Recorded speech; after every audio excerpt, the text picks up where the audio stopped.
The prosecutor convinced the judge that Margrethe Nduta's passport contained irregular travel records, which indicated she was fully aware of what she was carrying.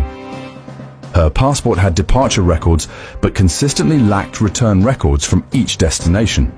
For example, there was no record of her return from Ghana to Kenya, nor any record of how she left Ghana after arriving from Saudi Arabia.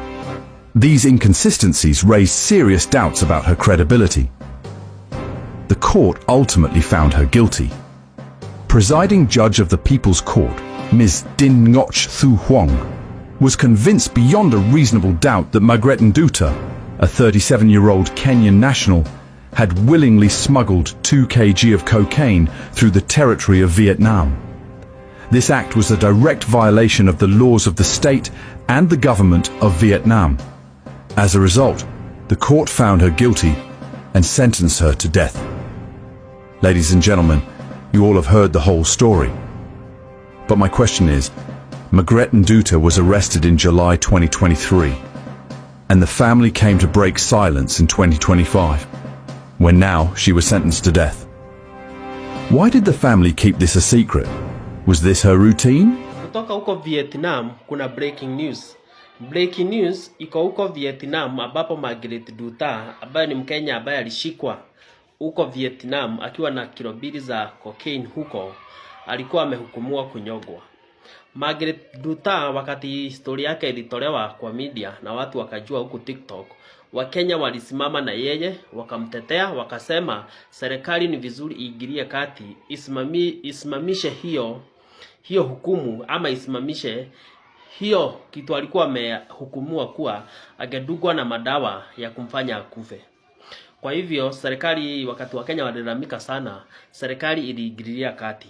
So kutoka ile siku alikuwa anyogwe, hakujakuwa na ripoti yoyote ambayo imekuwa ikitoka kutoka Vietnam. So Wakenya wengi wamekuwa kuagiza wakitaka kujua what is happening.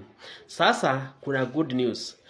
PS wa mambo ya nje ya nchi anaitwa Sing'oe ametoa kwa hado yake ya Twitter, amesema Margrethe hakunyogwa na ako sawa, na amesema kuwa a team from Kenya ilifika huko Hanoi huko Vietnam, and they are engaging local government huko kuona how they can solve the issue ya Margrethe amicably. Also amesema it is disheartening kuwa despite kuwa Margrethe alipewa hukumu hiyo, hakuwa na wakili wa kumsimamia kwa hiyo kesi. So yeye alisimama tu mbele ya jaji, akasema mambo, akaulizwa mambo bila wakili wa kumsaidia kukesi hiyo kesi. Kesi ya mada ni kesi kubwa. Kesi ya drug trafficking hiyo nchi ni very big case. So it's a good news that Margrethe hakunyogwa, Margrethe ako, na Margrethe hata kulingana na PS ni kuwa wanamtreat vizuri.